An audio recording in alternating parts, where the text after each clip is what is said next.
Welcome, ladies and gentlemen, to... Wait, I screwed that up.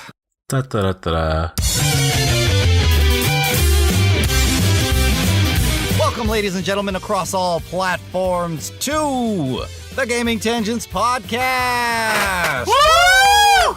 Oh ho! Woohoo! Whoa, you got some fire in you today, son. There's nobody in the house. I can be as loud as I want. Oh, hell. It's party time. Yeah. Except for my son, who's downstairs sleeping. So we probably heard that. Oh. Okay. Let's not have any interruptions. Oh, sure. This is not recorded before a live audience, I assure you. Mm-hmm. That's right. You are listening to the Gaming Tangents Podcast, the greatest 6.5... Oh, no. No. Oh, sorry. Did I do it again? Yeah, no. That was the first time we do it. I can use my loud voice today. Ooh. It's on now. I can use my big boy voice. It's gonna be real. No, that's right. This is the greatest 6.5 minutes of podcast you will ever... Wait, I'm sorry. How long is this show? It varies. Blah. By my calculations, it will seem the show runs at about 90 minutes an episode. Did you forget to carry the one? No, this is the podcast where we talk about video games past, present, and future and do our best to stay on topic. It is the official podcast of the cross-platform, which means that I am Menji. And I am Maverick. And how are you doing, Mr. Loud Voice? I am doing great, and I am not going to be in this loud voice the entire podcast. I cannot control the volume of my voice. Pretty much. So I never get a chance to be this loud during the podcast, so this is a great opportunity. Yeah, I'm gonna have to normalize your audio down. This is gonna be a big change for me. You're making a lot of work. Oh, sorry. So you feeling virile? You getting those vocal cords all exercised up? Mm-hmm. Nice. That's good. It's nice to break loose every now and then, right? I get to use my outdoor voice today. Ooh. Mm-hmm. You filming in a little cave, though. Yeah. Okay. But still. Still in the same room. We can all pretend. Video games are all about pretend. If the audience looks in the background here... Oh, wait. This isn't a video podcast. No, we're not doing that. So what's going on, man? How are you? I'm doing well. Been working a little extra this week because we actually had overtime. Oh. And man of responsibility. And I am enjoying the hell out of Wizard World, is what I would be saying if I actually went to Wizard World. Oh my gosh. Sadly, I was not able to do that. You're just going to stretch that joke out as long as you can, aren't you? Yeah, I am. For those who don't know, I already made this joke on Facebook, so everybody else knows about it. Lord knows where else you already used it to. Nah, this is only the second time. Meeting people walking down the street as you're meeting people. I'm going to Wizard World, is what I would be saying. Hey, come back. That's what I would be saying. Dude. If I were there right now. No, that only happened once. No, but I didn't really play any games until today, just because I have been busy, and I was playing, of all things, I got my son into Soul Calibur. Interesting. Yeah, not Soul Calibur 5, which is the most recent one. No, he is into Soul Calibur 3. It's a little interesting story about this one. Okay. I got that game for free when it originally came out. Is that the story? Yeah. Well, okay. What happened was that, as you all know, I at one point worked at Sony Computer Entertainment, and I tested games, and I was put on this game after someone apparently did not want to test it, which goes beyond me, because that was the job, you know. They didn't want any spoilers, probably. Who knows? You know, those fighting game spoilers. I had to test River King, so if I can test River King, you can test Soul Calibur, but that's besides the point. Anyway, So I had to play Chronicles of the Sword mode. Now, this is really, aside from actually purchasing Soul Calibur 2, which I had on the GameCube just because Link was in the game, I didn't really have much exposure to the series.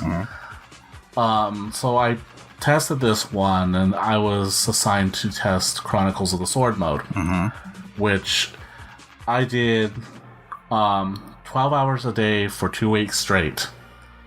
So needless to say, you're an expert now. I wish I could say that, but I still suck at the game. All right. No need to say.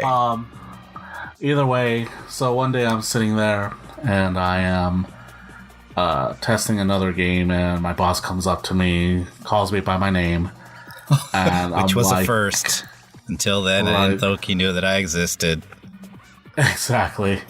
She's going, Maverick? I'm just replacing the name here. Maverick? Yes. And usually when your boss came up to you around that time, it was not really a good thing. So I got a little nervous. And she hands me the copy of the game and says, Namco thanks you for your time. And I was like, holy shit, I wasn't even expecting this. That's freaking awesome. And to be honest, I did at one point have Soul Calibur 4 and 5. But 3 is a special place in my heart, not just because I tested the game, but also because Chronicles of the Sword mode actually made use of your created character. And that's cool. It was a story built around the character you created, and it was the most anti-war, pro-war story I've ever heard. Because that's pretty much what the story is. Your character is training for war, but what are they fighting for? Why is she doing this? And what about all the lives lost? No, he must keep fighting on. You know, yeah, one of those things. He's murderously contemplative. Exactly. But very fun game, and I wish it had, if there was another game in the series that had this mode, a mode like this built around it, I would probably recommend the hell out of it. But the thing is that I can't really recommend, and this is from someone who's not a big fan of Soul Calibur. If you're a big fan of Soul Calibur, good for you. I wasn't too into the series to begin with, but for me, get Soul out Calibur, of here. We don't need you. No, I'm kidding. I'm kidding. Yeah, we're trying to gain an audience, not lose it. I always screw that up. Either way, it's really fun. I enjoy it, and it's really fun. I enjoy it. Do you really enjoy it, or is it fun? It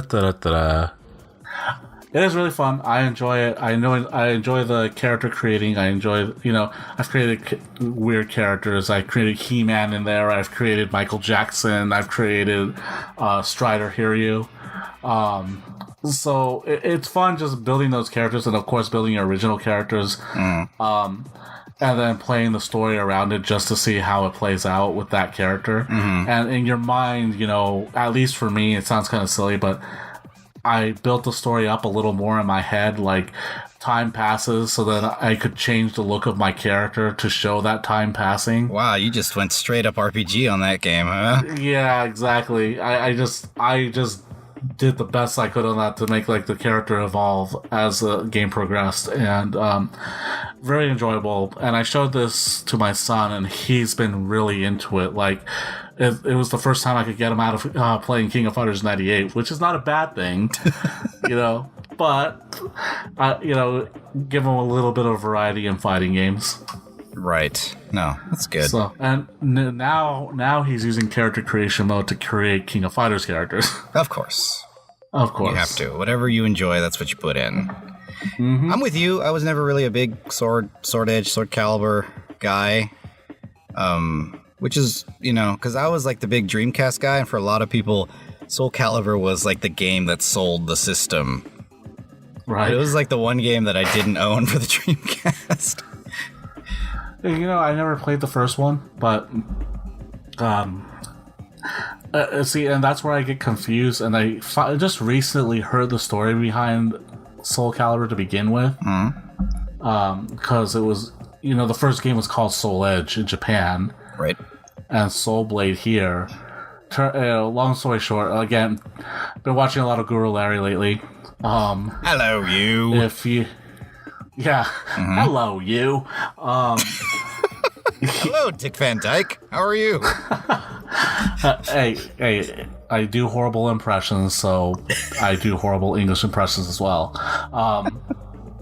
Anyway, he has a great video on, well, it's like, I forget which one it's called, but it's a great video that has, like, at the end, this guy who, he trademarked the Edge name. Oh, yeah, Mirror's Edge got hit with this thing, too. Exactly, and I highly recommend it. If you're listening and you're interested in this story, I would check it out. Really good video. He does a lot of good fact hunt videos, and I really enjoy his stuff. It's one of the few things I actually go back and listen to over and over again, just because they interest me that much, and I like the production value he has on those. So yeah, but going back to Soul Calibur, I just, that particular game holds a special place in my heart for both those reasons. Yeah, that's cool. Yeah, that sounds a lot like the reasons why I would play wrestling games. Is because of the creative character modes. Oh, there you go. I put me in there. I'd put Strong Bad in there. So yeah, I've seen people on that game make the Smurfs. And, like, they're wrestlers, but, I mean, they made Papa Smurf and Brainy and all of them. Yeah, you can totally do it. Really? It's fun. And then once they started letting you use your creative character in the story mode, then it just got a whole lot better. And that's what I like, and I think they need to make more games like that. If they're going to have a creative character mode, they need to make something like that. You know, it was one of my proudest moments a few weeks ago. My kids were asking me to see some other wrestling games because I've gotten them into wrestling. And so... Those poor souls. Whatever, dude. Whatever. I'm not a wrestling fan, for anyone who's wondering. Anyways. Yeah, far from it, ass. What? I said far from it. You're the jabroniest jabroni that ever jabronied. I don't even watch My Little Pony. I said jabroni. Oh, okay. You just re-jabronied yourself. What's jabroni? I've not heard this term. Now I sound like Mac. Anyways. Wait. I want to know what jabroni is. It's a wrestling term. Oh, awesome. Okay. Well, sure. I guess I'm a brony then. Or jabroni. Also, sure. I'll call your sister and let her know. Oh, she'll be happy. Anyway, so I popped in one of the games, and it still had my old save file in it, which is weird because the game before it didn't. I have like 3 or 4 of them. And, so I popped in the game and went in. I chose my guy to wrestle one of the characters they wanted to use. And if you go into the versus matches, it still keeps all the stats from the story mode. Oh, nice. And so according to the story mode, last I left off, I was the heavyweight champion. And so when it came in, I had the belt. And I was like, yeah, that's right. I'm the champion. And how did your sons react? Oh, they thought it was funny. They thought it was cool that I was in the game. They're like, is that your wrestler name? I was like, yes, that's my wrestler name. That is me. That is my alter ego. I am El Ronin. El Ronin. You hear that, guys? Online. Look for El Ronin. It's not an online game. Well, never mind. Never mind, then. Forget it. Don't look for me there.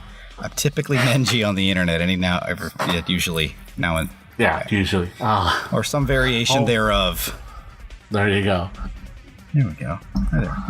There. Nice to see you. Happy? How are you? I'm good. How about you? Good. For relaxing times, make it Suntory time. Empty cup of water. Cheers. Cheers, mate. Cheers. Chip Cheerio. Spoonful of sugar. Oh, that cup. All right, so where were we? We were on wrestling. Where we? What we playing? What we gonna play? Oh, so you were playing Soul Calibur. That was your long-winded, I played Soul Calibur this week answer. Yeah, pretty much. You played wrestling. What did I play? I didn't play wrestling this week. No. I didn't play it this week. I said a few weeks ago. Listen to the story. Oh, I'm sorry. Keep up with me, Matt. Keep up. This is a quick game of wits and mind and the Twilight Zone. Yeah. As for me, what have I been playing? I mean, aside, obviously, I go outside. You know what I do outside already. Let's just leave it at that. Oh, jeez. I went to a different town today, and that was an amazing experience. Yeah, how many Pokemon did you find? Quite a few. I went to San Jose for a split second today. I was kidding. I'm not, dude. It was a mess. It was crazy. A crazy mess of people. Crazy, like, in San I didn't Jose. realize. No, I mean, I couldn't tell there was anybody out there, but if I played the game, like, there was tons of people out there. Oh, jeez. There was like 9 of us all fighting over this one gym. Because like, it kept changing factions like every few seconds. Because we would all keep fighting each other. And I was like, where are all these people? Did you, have you claimed a team yet? Oh, you claim a team at the beginning, yeah. I thought you claim it like when you get to level 5. Is that what it is? I haven't claimed a team. I don't remember. It's been so long ago. But yeah, I claimed a team a while ago. Mystic, baby, for life. Team Mystic, got it. Team Blue. Okay. Blueing it up. I don't know the other ones, but I know Yellow gets a lot of crap. They do. And you know what's funny is that if I had known that at the time, if I'd known that they were the underdogs, I probably would have gone with Instinct. Team Instinct, there you go. But yeah, there's like there's this one meme I saw where it's like Team Mystic has toilet paper over, and then the other team has under, and then Team Instinct it's standing up. It's not even positioned right or anything. I thought it was pretty funny. There's a lot of rivalries going on there, but I totally would have gone with the underdog had I known. But Mystics, what is it? Their proposal spoke most to me, so that's the one I went with. Yeah, I didn't even get a chance to do that. So go do it. Get on it, son. What's your problem? I haven't opened the app in like 2 weeks. Get it on it. Go do it. Just do it. Sure. Do it all up. All right. So that's the podcast for tonight. If you have any questions, concerns, comments, let us know. Destroyed the show. No, I'm trying to think what else. If I've really played anything. No, I mean I jumped back into Hearthstone for a little bit because they've got a new campaign going. So pretty much everything's been on my phone lately. Aside from, again, I'm still doing stuff for the videos, and so I'm playing a game for that I have to get a lot of capture footage for, and so that's. Oh no! And then I jumped back into Red Dead earlier this week. I did not realize I was going to go to Mexico in that game. Have you ever played a game? I'm gonna ask you this for realsies. I thought I was going to make this another topic for another show. Maybe we'll just do it now. Have you ever played a game that you found so fun and you were enjoying your time so much that you actually didn't want to keep playing because you didn't want it to finish?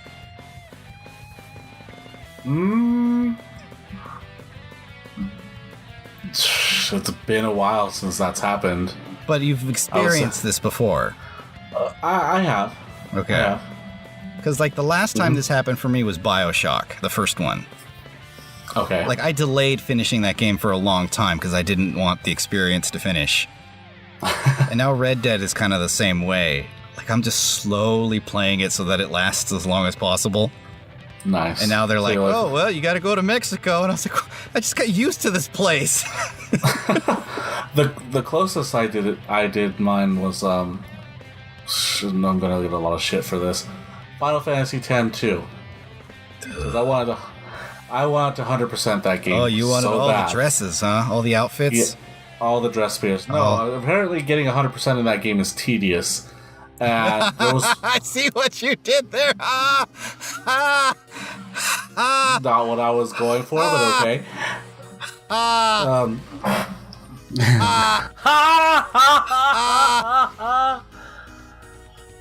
Anyway. What does it mean to laugh? So Final Fantasy X too. I wanted to get 100% on that game. It's very tedious to do so, and there was something I could not. I forget what it was. It was a long time ago, but I could not figure out what I needed to do in order to complete before I could go complete the game. Because I was in the last chapter, and I knew I was missing something. I couldn't figure out what. And I finally gave up on it, and I hadn't gone back to it since. And then the dog chewed up my memory card with all that data on it. Oh, sure. We've all heard this one. Yeah. And I never went back to it. After she turned into a puddle of melted newspaper. Not that dog. Oh, okay. Yeah, that was way after that dog. And yeah, funny story there, but that's for a whole different podcast. Yeah. But no, my Metal Gear Solid 3 data was on that too. Luckily, I had beaten that game, but yeah, kind of upset over that one. I see that your dog likes to eat memory cards and play Super Mario Brothers. You can read my mind. Oh, so that was more like you just wanted to complete the game to its fullest potential, but not so much that you were like, you knew you were going to be sad once it's gone. Right. I think the only game that I ever really did that on was Final Fantasy IV. Oh, really? I didn't know this. Yeah, because I mean, I liked the game so much, and I didn't know at that time that was the only Final Fantasy game we had like that. You know, it was Final Fantasy II over here. And I had never played an RPG with so much story in it. Right. And so I just wanted it to keep going, which is why when I finally did complete the game, I went back and played it over and over and over again, just because I wanted to have another experience like that. So that would have been a game that really would have benefited from like the New Game Plus, where they actually let you play the second time through with like the Japanese difficulty. Some of the extra stuff. That would have been smart. That would have been nice. Well, funny enough, by the time Chrono Trigger came out and they had that, I didn't take advantage as much as I could. There were 3 different endings I got in that game. The standard ending. Actually, no, I did 4 because I got the frog ending. The Frog vs. Magus ending. I got the ending which was a standard ending. I got the game where you could start the game and then you can immediately go to Lavos. I got that ending. I can't remember what that ending was. And then I got one where you can beat the game after... Spoiler alert for anyone who hasn't gotten there. When Chrono dies... I never bothered to rescue him, and I beat the game without him. Oh, yeah, you can do that. Yeah, so those were the only endings I got. I didn't get to my... Oh, and then, of course, the ending when you beat the game, and then it just... Or not when you beat the game, when the game beats you, and then there's that brief ending. Right, of course. That's about it. Who takes up the mantle from Chrono after he's gone? Marl. Yeah, Marl. People call her Marley, but I've always called her Marl because Marley has a Y at the end for me. Exactly. She's pretty much the one who takes up the mantle. I mean, there's no real main character after that. But when you finish the game, like that becomes the focus. It's like I'm going to go out there and look for him. So it's similar to the regular ending, except that Chrono's dead. Right. And they're like, oh, I'm gonna go and hunt him down and this and that. And I think he's dead, but he's still alive. Exactly. And by the end of the credits and everything, I think she actually does bring him back to life. Oh well, that's good. All is well. And apparently, the 3DS version, they added another ending, a 13th ending, because there's 12 endings in the game, I believe. And the 3DS version added a 13th ending that's supposed to tie into Chrono Cross. Oh, yeah, I did hear about that. Yeah, and you are correct. That one, I mean, by that, at this point, I don't know the whole story of Chrono Cross, but I do know that who the secret last boss is, or if it's the real last boss, I can't remember. It's Flammy, isn't it? Yeah, it's Flammy. So, right after you fight Zeromus. Yeah. So...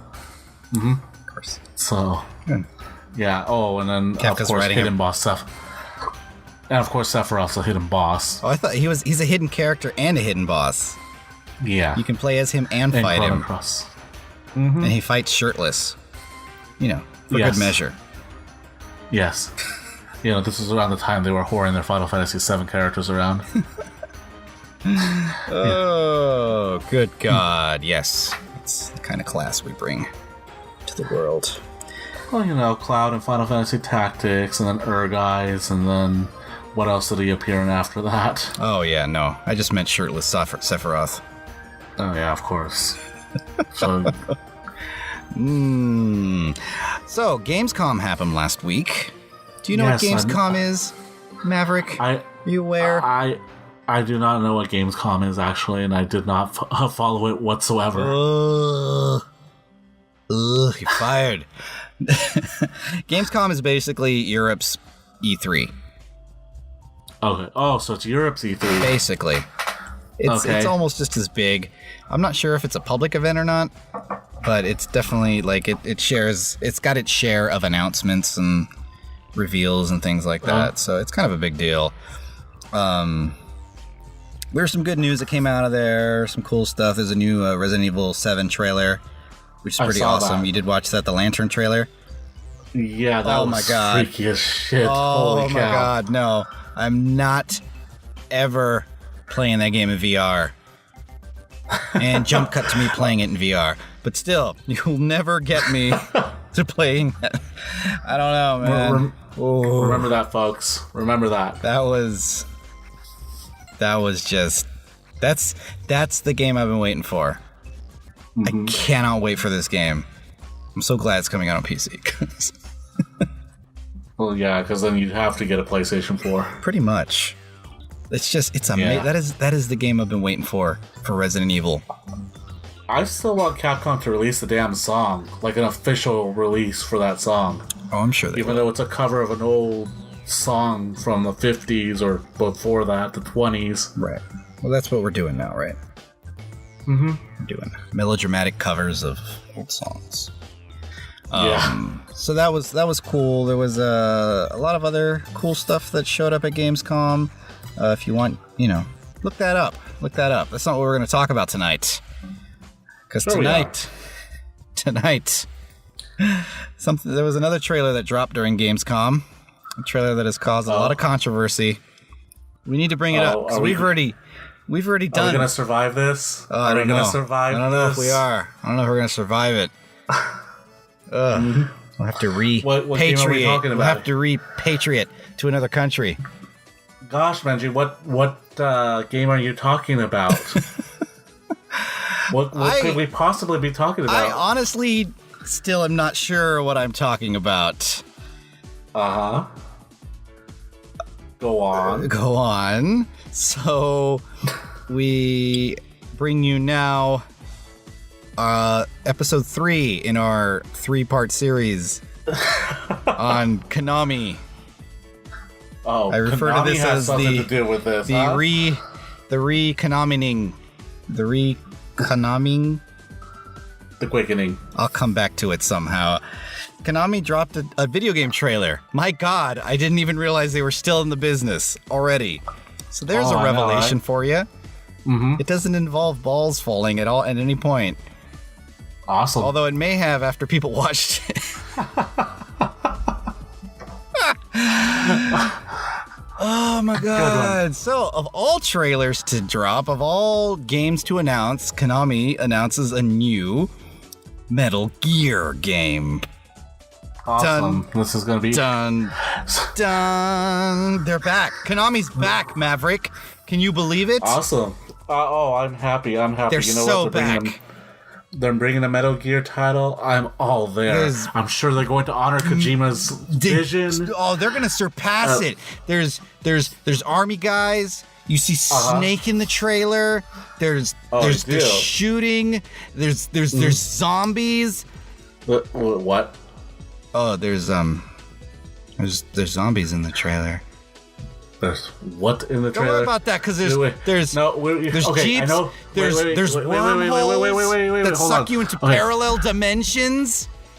Okay, first of all, we're not talking about Resident Evil 7. I just want to make that clear. We're not talking about Resident Evil 7. We already talked about that. The Lantern trailer. You're getting that confused. Yes. Yeah. Okay, so back to Metal Gear. No. You were saying? No, I'm talking about Metal Gear right now. No, you're talking about Resident Evil 7. Now, what's this about Metal Gear? From what I can tell, Resident Evil 7 doesn't have zombies in it so far. Well, this is the first I've heard of them, so clearly we're talking about Resident Evil 7. Apparently, Metal Gear decided to borrow all of Capcom's zombies right. and put them in their own game, because Hideo's gone, guys. What do we got? Well, sir, zombies are big right now. Zombies, I like it. I like it. Where should we go with this? Wormholes. Wormholes and lots and lots of wormholes. So if you have not seen it, this trailer is called Metal Gear Survive.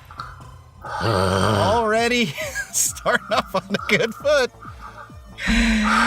The trailer shows what I believe to be the ending of Ground Zeroes. Short of. So it's people go back and forth between saying it's Big Boss and it's Snake. It's one of them two flying off on a helicopter with somebody else as Mother Base is being blown up. But it's not really being blown up because then these holes tear open in the sky and start sucking people into a wormhole, and they wind up in the Upside Down. Some people will get that. And there's zombies there. Okay, so there's like a group. There's a group of these just like random ass, like Mother Base guys that have to team up. So it's a Castlevania crossover. You know what? I would rather go for that at this point. Konami should make like a cross franchise fighting game, but no. Oh no, they left that to Hudson. It's a Metal Gear game that does not have Snake as a playable character, so it would seem so far. In an alternate universe. So they have Raiden. It's Raiden, right? I wish. In fact, you know what? The character that's in the trailer, because they always do like weird stuff in these trailers where things will kind of reveal themselves in weird ways. And the character that they focus on in the trailer, like I thought like his hair was going to grow out to reveal that, oh, it's Raiden. It's a younger Raiden with short hair or something. But no, it's just some guy with a gun. He gets sucked up into a wormhole. It looks a lot like the wormhole from Big Hero 6 that guy opens up. That's what it looks like.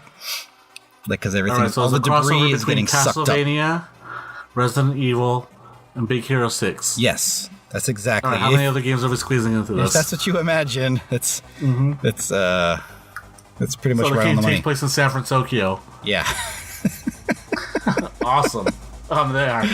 Oh, so well, okay. that's the whole First trailer, all, and so it's team combat based. So it's team based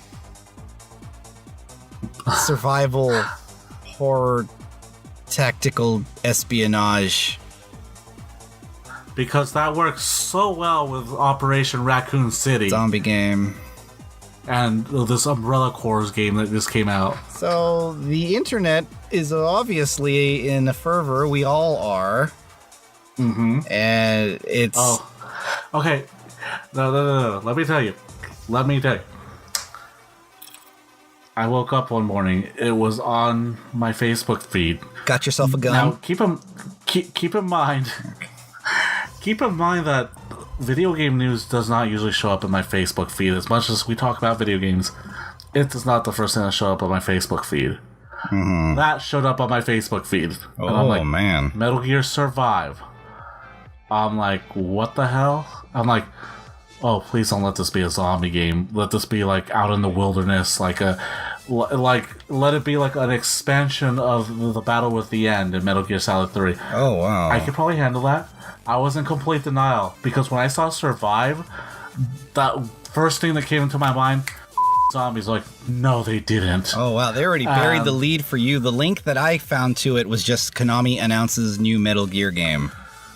Yeah. And so I watched that. Like, I didn't see the title. It didn't show the title. So I did literally wait until the end for that title reveal. Oh yeah, no. For us, it was for me, it was Konami announces Metal Gear Survive. Oh man! And I was like, no. And I watched the trailer, and I was like, okay, shit. That was my reaction. I was like, what the hell? I was like, one thing I asked you not to do, you went and did it. Mm-hmm. No, okay. This is what scenario popped into my head after this, okay? Picture Konami execs, okay? And, recently they're trying to win back their audience, okay? Doing a bang-up job, by the way. And they're talking, and the CEO, who is such a knowledgeable person when it comes to video games, says, all right, folks, looks like Capcom stole our idea for PT. How do we get them back? We're like, I know. Let's make a zombie game. Yeah. Yeah, okay.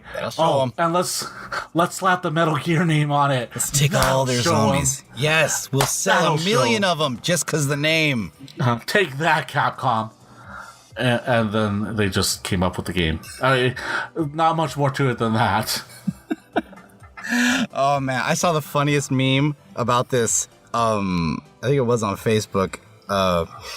Somebody took the image. Remember the image from Death Stranding, where the Norman Reedus character picks up the baby and he's like crying while he's got the baby in his arms. Isn't it like a Metal Gear Solid? Yeah, like somebody cropped out the baby and it's like all the old Metal Gear games. That's awesome, dude. It's so funny. I want to hear Kojima's reaction, because I read that some people are like, this is something Kojima would do. It's like, no, I don't think he would do that. He has some outrageous stuff in that game, but I don't think he would have taken it to that level. Right, and let's not go too overboard here. Like, Metal Gear has been open to alternate timelines in the past. Look at Revengeance. But that's not an alternate timeline. It's not? No. It's just what, the future? It takes place after Metal Gear Solid 4. Does it? Mm-hmm. I always thought that was kind of an alternate. Okay, but here's because I have the game. Okay. It's hard as hell. Mm-hmm. But it's focused on Raiden. It's not of course the main character is Raiden. I mean, duh. Right. But they wanted to do a spin-off series that still, had all the convoluted plot and everything like that. How convoluted? I'm not sure, because I can't pass the first area in that game. Oh, wow. So hard. All right. I don't believe it's an alternate timeline unless I've gotten too far in the game, but it's just supposed to be Raiden's story. A lot of people really like the revamp of him in Metal Gear Solid 4, so they thought he did well enough to earn his own game. And their focus is more action-based than stealth-based. There is a little bit of stealth in there, but it's still Metal Gear, so it's like we're not focusing on Snake anymore, we're focusing on Raiden. But let's not make it another Metal Gear Solid 2, let's make this his own game. Right. So Platinum Games handled it, so it plays a lot like Devil May Cry and Bayonetta, which are both fun games. So I played the demo. I played the demo. Yeah, it was kind of a pain. It's not bad. If you're hardcore Metal Gear and you have to have your stealth action, you're not going to get it in Revengeance. No. And you're definitely not going to get it in Survive. Oh yeah, Survive. Although, well, not true. Not true. Okay, so, well, we got your reaction, so that's good. I was the same. I was just like, oh no, Konami, no. Remember IRC, MIRC? Did you ever chat in IRC? This is Konami slapping Kojima across the face with a fish. This is that old chat adage. And so almost immediately after, Konami went into damage control mode. Okay, I've not heard this. Okay. So this is actually going to be new to me. Okay. So I'm gonna go kind of through this audience, but it's just like Metal Gear Survive will have stealth. Konami assures. This is a CNET article, but I've seen different versions of this article already in various websites. Because that's gonna make it better. Don't worry, you still have your sneaky sneaks. But we're doing a whole new thing now. We ain't got the Kojimas here to tell us what to do. We can take this game in all kinds of crazy ways. Anyways, so let's see. Brand manager Richard Jones did an interview with Eurogamer, which I think is where I read the original article. And so he's already in damage control mode because they're like, what the serious F is this? Probably not so much in those words, but so let's see. Obviously, Metal Gear is according to Jones. All right, hold on. This is Eurogamer, so I'm gonna Dick Van Dyke it up. Obviously, Metal Gear is well known for its stealth. That is, primarily, what makes Metal Gear. There is stealth in it. I know when you're watching the trailer, it's all very action-packed, and it doesn't really elicit that feeling. But there will be stealth. Oh boy. Let's see here, what else does he say? One of the really interesting things that we will be exploring and playing with is how stealth and co-op can actually coexist, he explained. We formed gameplay that kind of that's a typo, of allows and enhances that. We're not going into a lot of depth at the moment, but we will, obviously, in the future. Well, okay. Let's see. Hold on. Let me go through some of his talking points here because one of the things that Metal Gear is well known for and very good at is giving you a vast array of equipment, from weapons to items to all forms of devices, and allowing you to experiment and use those creatively. And that is part of the fun, and part of what makes Metal Gear Metal Gear. It's the creativity around using your weapons and items. Okay, wait. Stop right there. Okay. Stop right there. What? Repeat that line about what makes Metal Gear. It's the creativity around using your weapons and items. Okay. True. But you know what doesn't make Metal Gear? Zombies. Go on. And it's something we've looked at, and something which we're hoping to build upon with new weapons.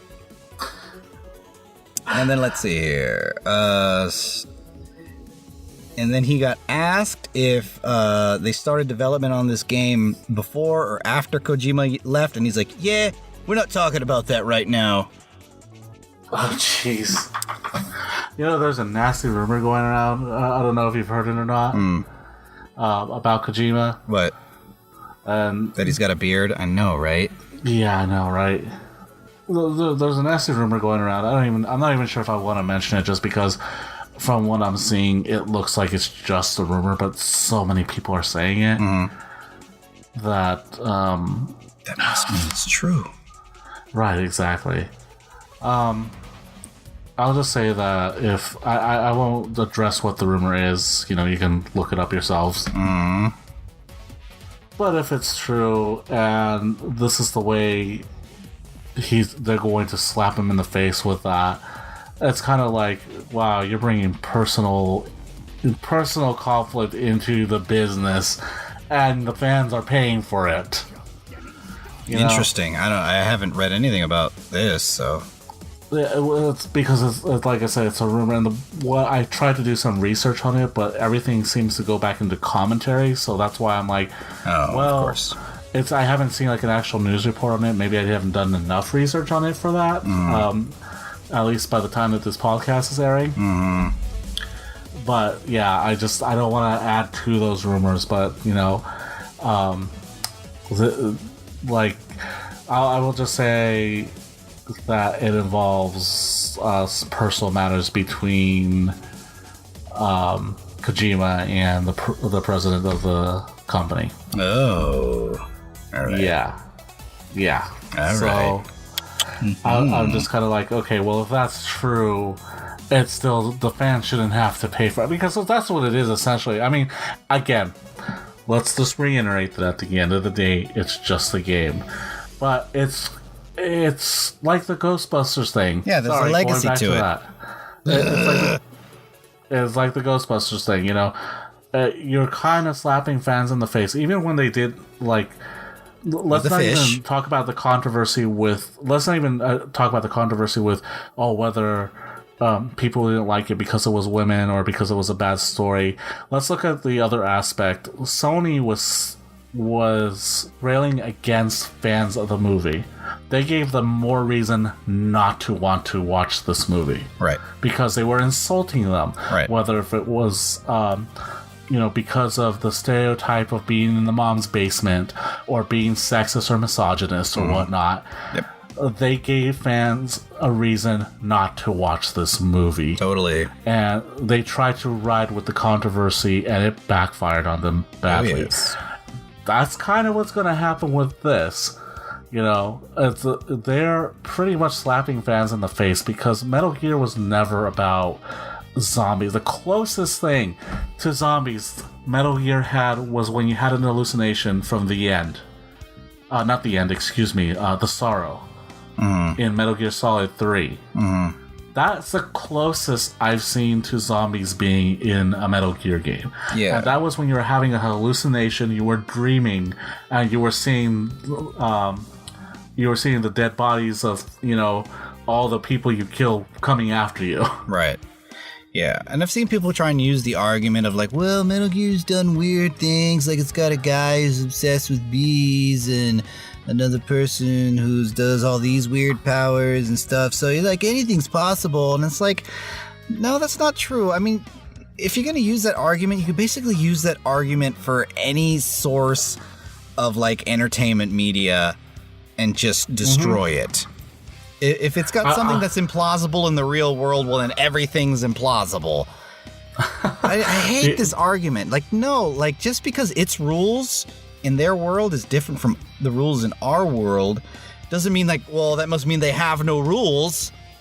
Right. Like, so there's still rules in that world that exist. Exactly. You know, it's like... I don't know. The only way I can accept this working, the only way is if they have, because of course they have their plot twist. If they make it a budget title? Yes, exactly. No, the only way I can accept that this would work is if, you know, they have its trademark plot twist and it's fucking Psycho Mantis say, oh, this is all an illusion, you killed a bunch of actual people. You know how pissed people would be if they got to the end of the game and it's like, oh, it's all a dream? Yeah. Oh, no. I'm not saying that people would be happy for it, but I could at least accept that as a possibility, because then it's like, okay, at least you're bringing that aspect into it. That would make more sense. But if you're doing this alternate universe stuff, you're just trying to cash in on a genre that's so played out right now. You know, it's yeah. It's sad because I feel that somebody there thought this was a really good idea. Like, we're going to give fans Metal Gear because that's what they want. That's how we're going to get them back. We're going to give them zombies because we know how much they like zombies, and we're going to throw in some of that Tom Clancy's that they like so much, and we're going to mix that all together. It's going to be the greatest thing. They're going to love this trailer. And then the trailer drops. Everybody hates it. This is getting just about as much backlash as, like you said, as Ghostbusters did when they launched their trailer. Except, of course, because it's no women, nobody cares if this one gets a bunch of backlash. Because this one's getting a whole bunch of negative thumbs downs and stuff on YouTube as well. I could imagine just those guys at Konami just like, oh. Just really sad. Really sad. They don't like it. Why don't they like it? I don't understand. I feel sorry for Ben, the PR guy. Because he's the one trying to win back the fans. Oh, the guy on Reddit? Yeah. Good luck, Ben. Yeah, I'm sorry. I salute you for having to do this. I wonder if that Reddit thread is still open. I wonder if anybody has gone back in there since then and been like, is this what you were talking about? Because what the serious F, man? Seriously. Serious. He'd probably quit. It's like, screw this, I'm going to Capcom. They make real zombie games. I agree, guys. I've already turned in my letter of resignation. I apologize for wasting all of your times. Right? And here's the thing. It could have even been more plausible if they did this as a Silent Hill game. Now, granted, people would still be unhappy, but at least it would make more sense. Yeah, definitely tying a bit closer. Because, Silent Hill is more supernatural. Yeah, obviously. This looks like they're trying to do, like, okay, well, Resident Evil's not Resident Evil anymore, so let's make Metal Gear the new Resident Evil. Put our little spin on it. That's what we always wanted. Right? Except that we didn't. So when this game goes into the bargain bin about a week after its release, we'll know how poorly it did. Well, that's the thing. I asked you earlier about a budget title. They actually announced this is not going to be a full-price game. Really? Mm-hmm. Wow. Still not going to buy it. Oh, no. I was just saying. And remember, this is me, the guy who's partial to a lot of things. That is big. Yeah. I have no interest in this game. I still have to get Metal Gear Solid 5, a real Kojima game. The expectation of me to buy this game is too damn high. Because I won't do it. If this game... I will buy the only way I'll play this game is if it's given to me. Basically. So. And even then, I wouldn't. And then imagine, do you think... so they said that it's team-based or whatever, right? Yeah. So it's going to be online? Oh, God. Uh-huh. So, there opens up a whole new can of worms. I don't know where they think that this is a good idea, and is this going to reek of microtransactions? It's going to reek of the first time you play, it's going to be with a guy named Snake420. That's what it's going to reek of. Yeah, are they going to call this guy Snake? Is he going to be another clone? He doesn't look like one. It looks like the clones ran away in a helicopter as fast as they could. Because it was like Big Boss, and then what looked like a clone of Big Boss that didn't quite have all of his hair yet or something. Looked like a younger... looked like Big Boss and then like a younger Big Boss. See, now I'm going to have to get Playground Zeroes, because I actually do have that. I've just not played it. Yeah. Well, it looks like they spoiled the ending right away, so... I guess you don't have to. Well, yeah, but I still want to play it, So... I still like my Metal Gear. Just as you're playing through it, just, think to yourself the entire time you're going through, this eventually ends with zombies. Yeah, this eventually ends with zombies. Yeah, it's like, okay, I reached the end. It's like, okay, I can get Survive, or I can get the Phantom Pain. I have choices. Yeah. Yeah, that's gonna be a difficult choice at that. Oh yeah, which one should I get? The Kojima produced game, or should I? You know what? There is the focus group made game. There is rumors, not rumors. There are rumors. Excuse me. That there was enough content for a third part of this game. I've not played it, but what I understand, it's broken up into like 2 parts. A Phantom Pain? Yeah. Oh yeah, I've heard that too. And apparently there's enough content in there for a third part. Right. Because apparently it seems kind of rushed how it ends. Right. I'm starting to wonder if that's what they had planned on doing with that third part. Wormholes? Yeah, they like decided, okay, let's alter this and do this to the game instead. Ooh. Because it takes place in an alternate version of Metal Gear Solid 5. Right. I don't know. I don't know. It's just Konami, you disgust me. This is, already step one, and they've missed completely. And now they're tumbling down the stairs. Well, and then, of course, the stupid thing is that, Konami's going to do what they can to win back fans. Wow, you're doing a piss-poor job of it because... What, they made a new Metal Gear game? Is that all you want? Oh, yeah, that's all we wanted was a Metal Gear. We want traditional Metal Gear, not freaking Metal Resident Evil. Metal Evil? Metal Resident Evil, yeah. Gear. Metal Hazard, or Biometal, whatever you want to call it. Ooh. Wait, copyright that. That's actually a pretty good name. It's ours. You can't have it. You can't have it. Nope. Yeah, someone's probably already trademarked that. So probably Stupid us. Internet. Yeah, it's us. We win. So no, I think we should just trademark the word metal. Yeah, that'll go. That'll go over well.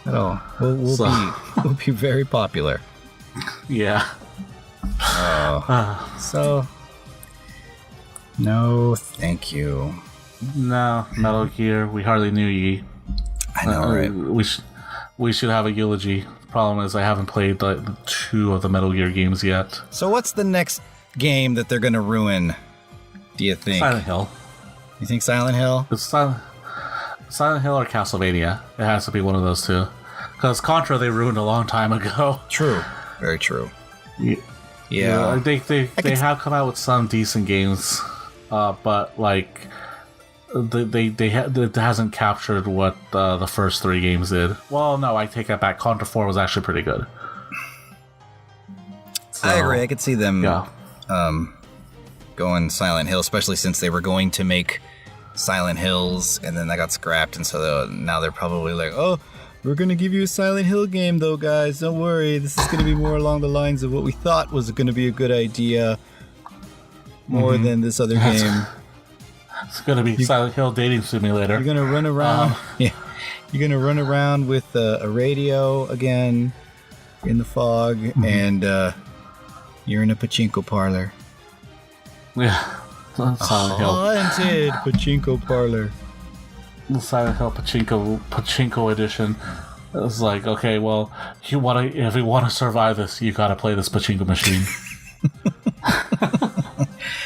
Otherwise, you'll never make it out of here alive. Or the next thing you know, they're gonna have Castlevania, and it's gonna be called Castlevania Tactics or something like that. Right. Or Tactic Espionage Action. That's gonna be the Metal Gear that they're gonna do. I don't know. It's just it's irksome. So angry. It is so irksome. I don't know what you're thinking, Konami. I don't know, but you know what's going to happen because this happens with everything now. There's going to be a change.org petition. Oh yeah, of course. And that's going to get some movement going. Yeah, and I'm sure people are actually going to do it because we always do change.org petitions for things that don't matter. I think the majority of change.org petitions are for things that have absolutely no consequence to anybody because it's all bullshit in the end. Still want to make He-Man She-Woman. I think that's going to be great. Yeah, you trumpet that one along, sir. I can see how people jumping on board with this. I promise, I'm right behind you. Go on, buddy. You got this. You know what that argument's going to be? It's going to be, sure, there's She-Ra, but She-Ra can use a sister. Frozen's got a sisters. Why can't She-Ra have a sister too? But that's going into a whole different, unrelated topic. Yeah, let's not relate. So, okay, well, the only thing I can relate to He-Man is that, getting off the Metal Gear topic here, I was looking this morning, there was a He-Man game that was on iPhone, really? iOS. Mm-hmm. Yeah, it actually wasn't that bad. I actually really enjoyed it. It was a platformer, it was pretty fun, and I remembered this, because I haven't had an iPhone for about 2 or 3 years now, and I remembered this, and I'm like, I want to download this on Android. and I come to find out they never made it for Android, and I'm really sad. Oh, it was back in those days? Yeah, well, I mean, I looked it up tonight, and it's not on the Android. No, but I mean, the game was made back in the day when they were like, oh, we're only making this for Apple because everybody's got an iPhone. Android's not going to go anywhere. Pretty much. And one thing I liked about it was that it utilized like the classic look of like the 80s He-Man, you know. Oh yeah. Yeah, kind of a slightly updated look, but it wasn't enough to like say, oh, this doesn't look like the He-Man I know. You know, it looks very much like the old show. Not my He-Man. Not my He-Man. And the levels actually took... only big hardcore fans would probably know this, but it actually used music from the He-Man and He-Man and She-Ra TV shows. And I thought that was pretty cool. It was like a nice little touch. It actually was a challenging game, but it was fun. I enjoyed it. And the only microtransactions there were like trying to unlock more, not characters, but I think lives or whatnot, but it didn't require it. And it was a nice little platformer. I wish that they released that on Android. Hell, I wish there was a console version of that. I would totally buy it. Wow. So you had the power, huh? Yeah, pretty much. Small little sub-talk. You could play as He-Man, and then the nice thing was that you could unlock She-Ra. You didn't have to buy her. Yeah, of course. Girl power. Plus She-Ra was awesome. Yeah, I thought honestly I played more as She-Ra than I did as He-Man. Right. So it's just weird seeing She-Ra fight a bunch of He-Man enemies, because in the show she barely ever did that. They did celebrate Christmas together, though. So yes, they did.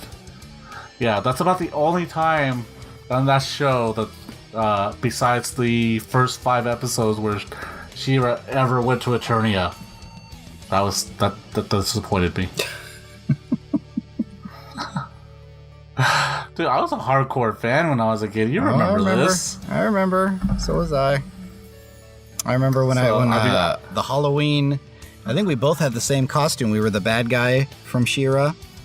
Hordak? Yeah, and at least at my school, I was going to a private religious school at the time, and they were not too pleased with that costume. Really? And would not let me wear the mask. Wow. Yeah. Yeah, because Hordak is so satanic. Yeah. I still remember that. That sounds worse than me. I was so excited about being Hordak, and I went up in front of my class, and because they were asking us who you're going to be for Halloween and everything like that. And I was so excited because I always thought Hordak was a badass. I always thought he was a better bad guy than Skeletor. And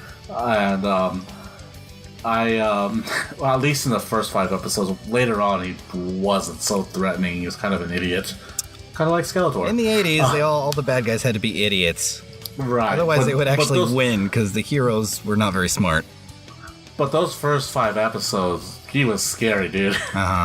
Like, he was threatening. I barely remember. I watched it recently a few years ago. Okay. Anyways, I was so excited about it because when it came to promoting those characters, they were under the Masters of the Universe brand. They weren't under the Princes of Power brand. And so I totally jumped on that. And I thought the costume was more badass than it looked in the cartoon. And I was so excited to tell the class that I was in 2nd grade. And I walked my little ass up there and jumped in front of the class and go, for Halloween, I'm going to be Hordak. And I got laughed at. I got laughed at because I was like, you watch She-Ra, blah, blah, blah. You know, and I was like, and I went back to my Wait, seat. that means you do too, jerks. Yeah, but I wasn't thinking that at the time. I was, 7? No. You know, and so I walked back with my head down and sat at my desk, and then the teacher said, okay, we're not doing this anymore. So, wow. Yeah. You canceled Halloween. Yeah, pretty much. That was a sad moment. Oh. I'm having flashbacks. Well, thank you for sharing. Teacher. No, don't cancel Halloween, please. Hordak! Hordak! Wake up. You're having the Hordak dream again.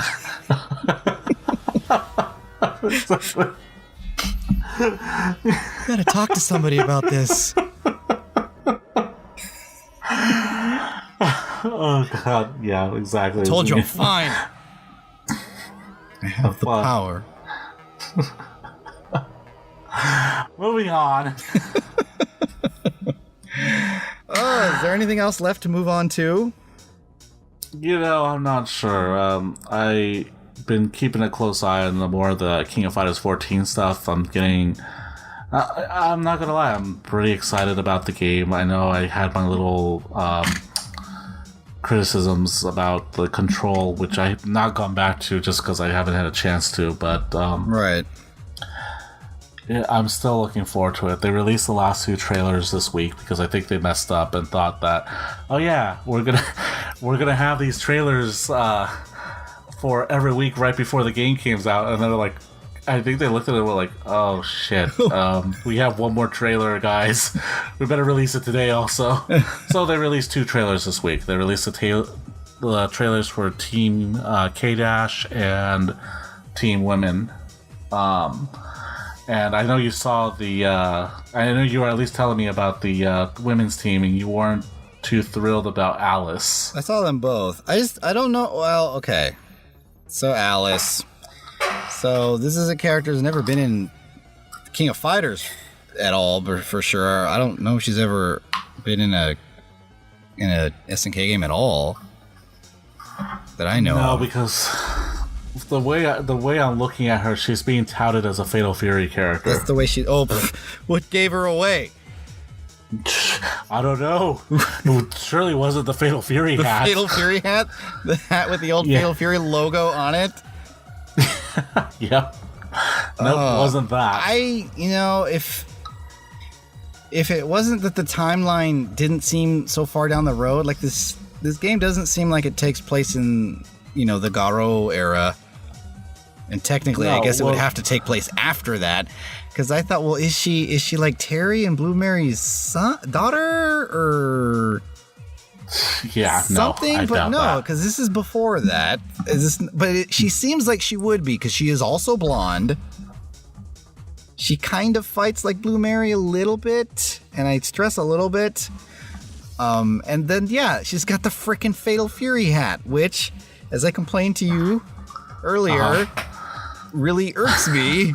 Because it's just like this character who's just constantly breaking the fourth wall just by standing there. Because the Fatal Fury hat has never actually existed within the game. Right, it's just in promotional art. Yeah, it's been in promotional art, but Terry has never actually worn a hat that says Fatal Fury on it, ever. Right. And so now here comes this character with a hat that says Fatal Fury on it, and it almost looks like it's, one of those old cheesy plot points to explain why something is called something. So it's like maybe one day Terry sees her hat and he's like, that's what we should call the tournaments in Southtown. Yeah, Fatal Fury. Keep in mind that in Japan, of course, it's not called Fatal Fury. Well, there's, sure. So maybe they're not taking that into consideration. I guess it still seems like a weird thing to do.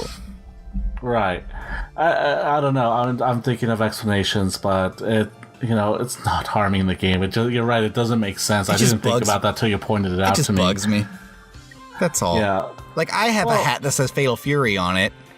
Mm-hmm. Because it was a promotional hat. Well, that goes along the same lines as the Fatal Fury movie, the second one, where he's in Neo Geo Land and he's playing Fatal Fury 2. Oh, right. And the kids there, and they acknowledge that because he goes, wow, I guess your brother is stronger than you. It's basically off the video game. That.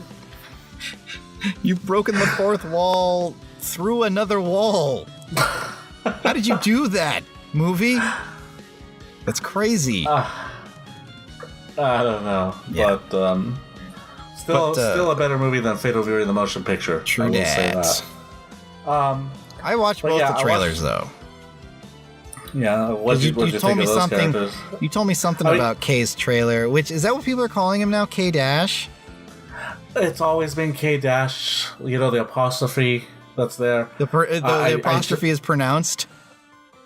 I believe so, because I was looking as far back as like Street Fighter 2 Champion Edition. Mm-hmm. In Japan, it's called Street Fighter 2 Dash, but I never noticed that. Well, there's an apostrophe right after the 2. I'm like, oh, I get it now. So Japanese. Yeah, it kind of put 2 and 2 together. You know, you probably know this more than I do, but yeah, I assume that's why they call it. Because everyone's like K Dash, and I'm like, there's no dash in his name, and it's apostrophe. Okay, I get it. So yeah, I still call him K, but I've lately have been calling him K Dash because my son keeps asking about the character, and just out of habit, I ended up calling, not out of habit, I was watching a video, and I was watching a response video, and they called him K Dash, and my son heard that, and he's like, K Dash, and so now I refer to him as K Dash, and I've been Thank you for explaining all that. Yeah. Anyway. I'm still just going to call him K, because I'm not a weirdo. Well, and then there's... I am still surprised by having Angel back in the game. I don't know where that's coming from. Like, some of these characters... Okay, now explain that to me, because I just saw an article recently where somebody made reference to the fact of why is she back in this game, or that people are complaining that she's in the game. Well, you know, I have not read the article, but I mean, all I know is that her first appearance was in King of Fighters 2001. Okay. So okay. Definitely one of the lesser KOF games. In my opinion, one of the worst King of Fighters game. King of Fighters 2001, 2002, worst games in the series. Should be anybody's opinion, but sure. Mm-hmm. I mean, I guess you can like it, but you don't. I mean, they tried. You know, I just think the presentation sucked. I mean, fighting-wise, maybe it's not so bad, but the soundtrack kills the game. And I don't mean kills it in a good way. I mean, it kills the game. Yeah. It really does. Yeah. But Angel was originally part of the Nests team. Okay. And she was one of those characters who were created who were based off of something. Right. I remember which I've brought this up before. Yeah. You know, and for those who are tuning in and haven't heard that, there was K49 who was Tetsuo from freaking Akira. Tetsuo! How they got that is beyond me. Why they would even do that is beyond me. You know, and I thought, okay, maybe it's just a subtle reference, but then the ending, oh my god, the ending, and they actually do the hand thing where it's like blowing up and everything. No. It's called a lack of imagination. Right. And apparently the Mei character was also, you know, based off, in some way, off some Korean animated series out there. Yeah, like... I'm sure J-pop is huge. Some people say this is true. I don't know. But my opinion stands that there's a reason why we don't really hear that much from Korean developers outside of Maple Leaf Story. Right? It's because of stuff like this. But Angel was a character was part of the Nest team as well. And she was supposed to, I guess, a wrestler?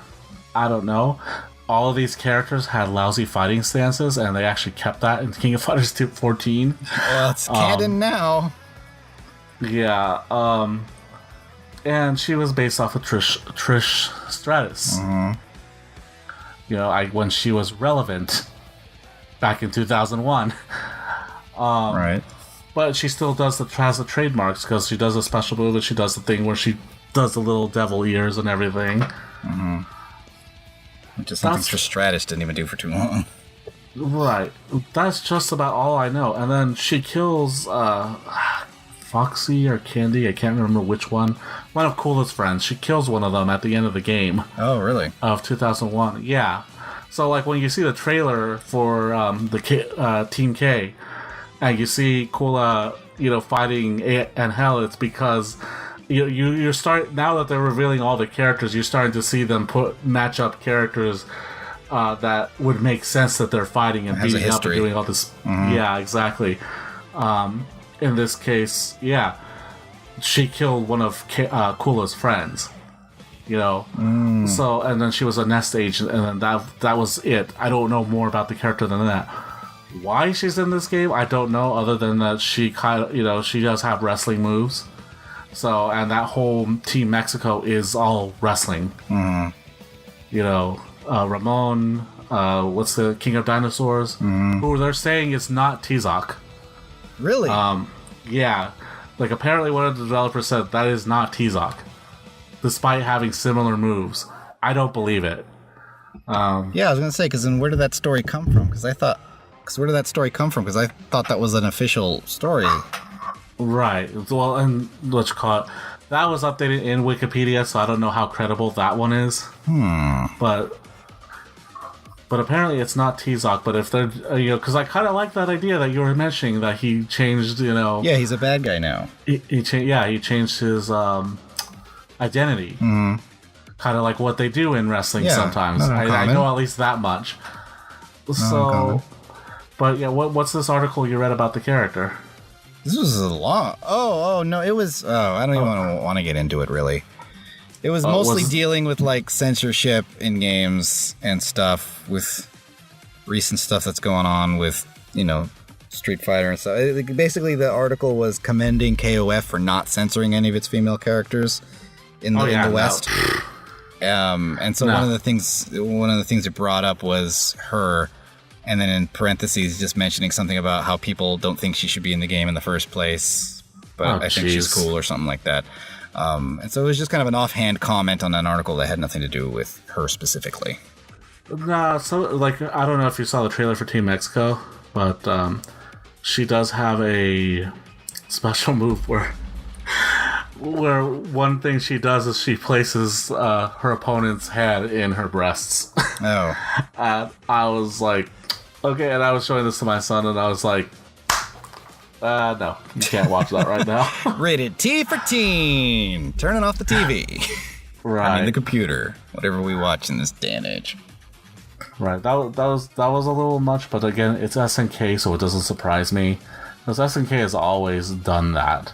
Right. I think the one that I if any of those bother me, how they do that with any of the characters, is Leona actually like bounces during her stance now. Yeah, they kind of enhanced her a little bit. Yeah, no, well, I think she's always been that size, but like they kind of, now she sways, and I'm like, for me it doesn't make sense for Leona because she's so not sexualized. Right. Mm-hmm. She's not. She's very reserved. Right.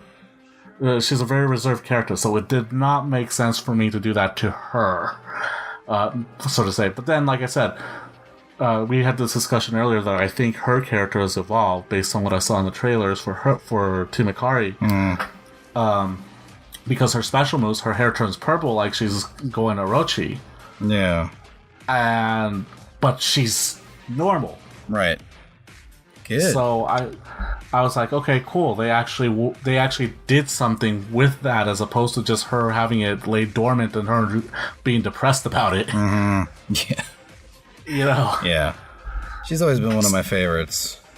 Yeah, I like her moveset. I like the moves that she has. That's the same thing I just said. I like her personality. Yeah, as much as I don't really have a problem with her current wardrobe, I'll say. I don't have a problem with the wardrobe. I kind of hope that, there's like a skin later on that would like give her back her old camis. Yeah, I kind of hope so too. I kind of hope they do that with a lot of characters, which, you know what? They already did. Right, and knowing SNK, I think they will do that, just because I think I don't know if I mentioned it just to you or on the podcast before, but King of Fighters Maximum Impact did that. Oh, really? Where you can, like, they like to play with the skins, like, you could play as Geese, and one of the costumes he has, you can make him look like Genitz. Oh, yeah, that's cool. So Yeah. it wouldn't surprise me. The only thing is I see them doing it as DLC. Well, of course. We already have 2 DLC confirmed. There's Classic Kyo costume, and then Nightmare Geese. Ooh. So, yeah. That sounds like that sounds like a CVS 2 character. No, Nightmare Geese was in Real Bout 2. Oh, really? I guess I never got that far. Yeah, basically, that's what they refer to as the ghost after he's, because he's officially dead in the other series. Technically, yeah. Yeah. Otherwise, no. But yeah, no, the game looks interesting. I am still curious as to how they're working Nakaruru story into the game. I'm sure it'll play I out. am so, but then again, it's KOF, which takes place in a whole other timeline. So in this timeline, Nakaruru may exist in this world at this time. Is that in the true? Series. What about the KOF? No, the KOF and the Fatal Fury games don't exist in the same timeline. Yeah, the KOF is like an alternate universe. Is it? How did you figure this out? That Because they still implement story elements, but it's just by the fact that Geese Howard is still alive. Well, he was still alive in Fatal Fury 3 also. He was still alive in Fatal Fury 3, but then, think about it. King of Fighters 96, he came out, he was, in there. He was there alive. By this time, he had been dead in the series. But actually, he was in Fatal Fury Special. Real About Fatal Fury Special? No, Fatal Fury Special. He was in there, wasn't he? Yes, he was. But it was retconned. That was retconned. He was technically still alive. Because at the end of the first Fatal Fury, they said that Geese Howard was dead. Right. He said he died in the hospital after falling out the building. Right. And it turned out that was retcon. He faked his death. Right. That time. So, which he could do. And they even make reference to it in Fatal Fury 3 when you fight Geese and you're playing as Terry. He says, "Bogart, I'm about to pay you back for that boot out the window." Sure. So, but like I said, I think it takes place in a different timeline because he's still alive during this period. In King of Fighters 2001, as much as I don't want to count that as canon, it's not canon. No. Rock Howard is in the game as a kid, under Terry's wing by this point. Right. But it comes on Terry's intro. Right, but Geese Howard is still alive. The one thing that they don't explain, it's probably one of those things where we're just not going to explain it, is King of Fighters 2003 and King of Fighters 11, where he has his look from Mark of the Wolves. But they went back to his old look after that. I think it's just a lack of consistency. I don't think it's an alternate timeline. Well, no. Well, think about this, though.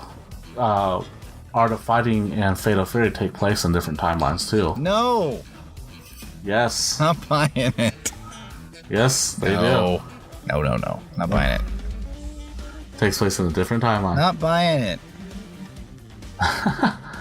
That's the way I know it. So that's the way it's always been for me. I've always known that it takes place in a different timeline. Because and then I will say here's where my confusion lied. Because it's the Super Nintendo version of the game that says that Takuma killed Jeff Bogard. So right. He's the one who ordered it. And Geese Howard in that game is younger. There's your other clue right there. So if you play Art of Fighting 2, remember, if you play Art of Fighting 2... Right, isn't that weird and suit? you somehow get through that game without losing a round. I still got to figure out how to do that. It's called Get Good. Yeah, Art of Fighting seems impossible. You can get the Geese, and he's young. He has long hair. He has the suit. It's not a zoot suit, but he's in the business suit and whatnot. Yeah, it's like all white business suit. He's got long hair. Yeah. So those are all clues as to why they're in different timelines and why I think King of Fighters is in another timeline. You know what, Matt, Pat, if you're listening, do a game theory on this. Please do a game theory on this. I have a feeling he doesn't think his audience is going to care much about anything from SNK. They're going to care about Fatal Fury. They're going to care. Unfortunately, no. I'm still working on Watch Mojo to do a top 10 on just SNK stuff. Oh, I'm sure we'll get around to it. Hey. I got a like on one of my suggestions. I'm getting somewhere. Getting through to them. Yep. So they're running out of ideas for top 10 lists. Right. It's Watch Mojo's top 10 lists. Which they have done. Mm-hmm. Yeah. Right. But we're not here to criticize Watch Mojo. I will anytime, any place. It's fine. On the podcast, off the podcast. On, whatever. Any other gaming news this week? We already talked about the Resident Evil 7 trailer briefly. I mean, I mostly there's nothing to talk about. It's all to be experienced. Go watch it. Turn off the lights, turn up the sound, and just watch it. Because it is pretty awesome. I guess it is.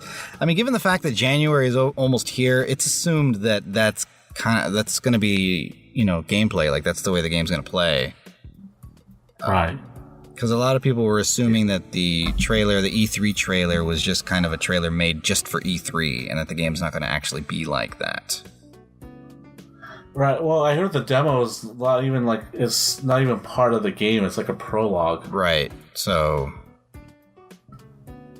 But it seems like this is going to be what the game is actually like. So it seems cool.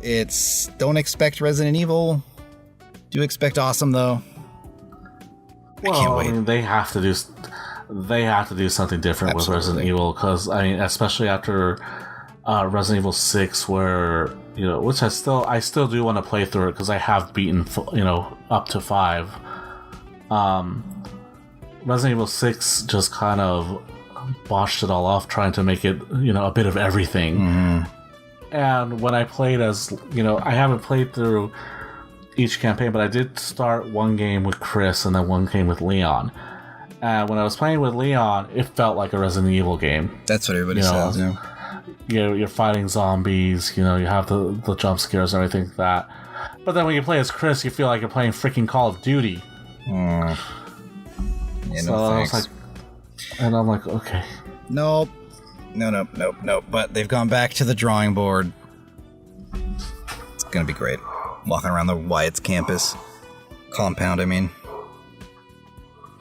Yeah, I don't know. I there are a lot of people trying to make comparisons to PT, but apparently the game was made around the same time. Like they more or less started around the same time, which is not uncommon, Right. Happens in movies all the time. Yeah. I don't know. People like to make parallels. It's the internet. Everybody likes to complain about something nowadays. On the internet? No. Yeah, oh no. Yeah, I hate to break it to you, but that happens. You lie. So, if anybody else has got any other news, topics, comments they want to make about any of the news from Gamescom, any of these things going on, controversies that we've been talking about, Metal Gear, zombie survival tactics, espionage, fun time, whatever, let us know. Hit us up. Tweet at us at CrossPlat Show on the Twitters. You can also find us on Facebook at our Facebook page, facebook.com/CrossPlatform Show.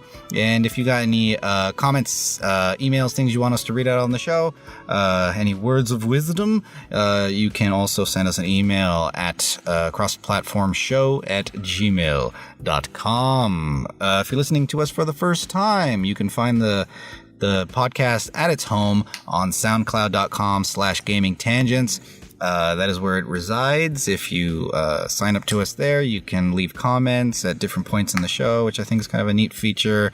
And of course, you can also sign up for the RSS feed so that you never, ever miss an episode. But if that don't work for you, you can find us on the Stitchers. You can find us on the iTunes, the Google Play podcast things. We're everywhere. And it's great. Leave comments if you could, please. And as I've said before, and still hasn't changed yet, one of these days it will. If you do have interest in hearing... You know how to send out. What? Oh, I don't know. I thought that's what you were talking about. Oh, no. Thanks for cutting me off. We don't have an outro. Well, let's go ahead and... You threw off my groove. No. Sorry. No, I was going to say, if you have any interest in listening to any of our older episodes, they are not cataloged currently on our RSS feed as we cannot afford the fees, but they are all kept and housed safely, securely within the womb of YouTube at our YouTube page. Just search for Gaming Tangents Podcast and you will find it. And you can listen to all of our old episodes there. I do have a bit of a backlog that I need to upload to it. Do give me some time for that. But that is all there for your listening pleasure. I think next week we're going to be trailing off on a topic that Maverick spontaneously started last week, which is dream video game movies. Yes. Games that we would like to see turned into movies, and quite possibly how we would make them good. I have this great idea for a cinematic universe. Oh boy. I'm sure you guys haven't heard of it. We're going to revisit it? No, I'm just kidding.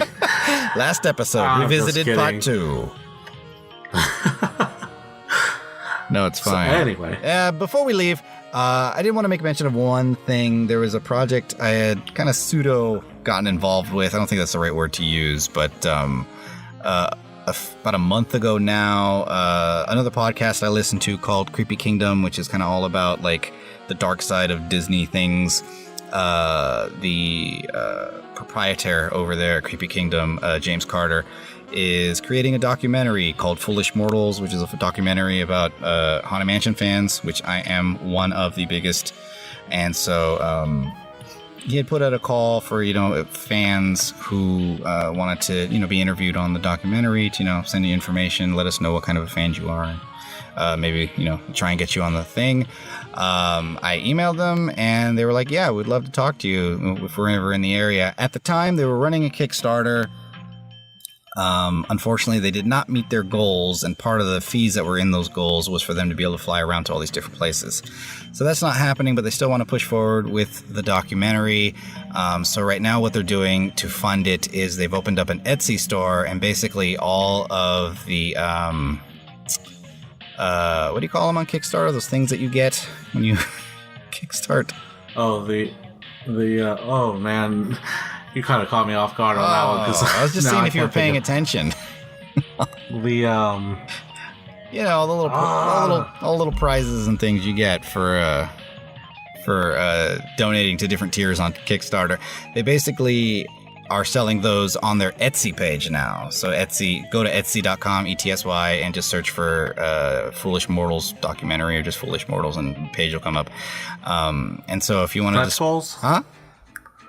No, stretch goals is when they meet their goal and they decide to put more of those things that of the word. The incentives that they were selling on there are now being sold on Etsy. Yes, incentives. That works. There's another word for it, but it's fine. So yeah, they're on Etsy now. So if you wanted to support, if you have any inkling to support, if you enjoy the Haunted Mansion for whatever reason, I don't know. This seems to be a weird crossover sometimes with video game fans. So I just thought I'd put it out there because I would like to see this thing go through. Not just because, there's a possibility to be in it, but just I'd like to see it happen anyways.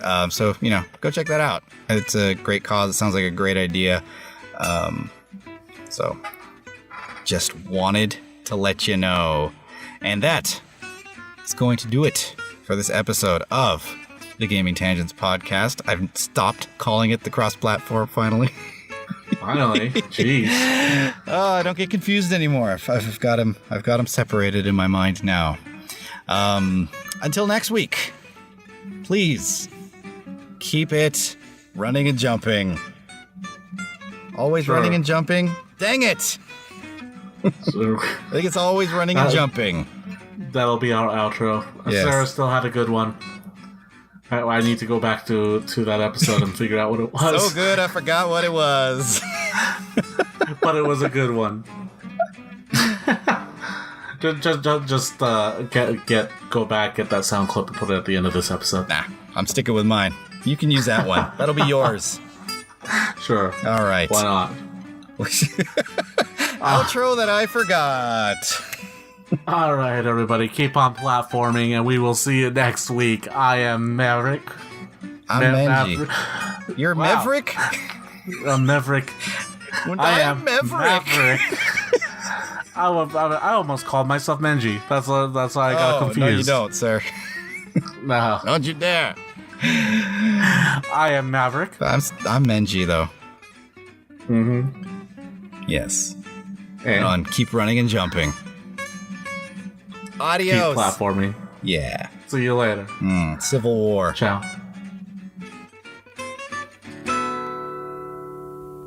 Would you like to play again? You have selected no.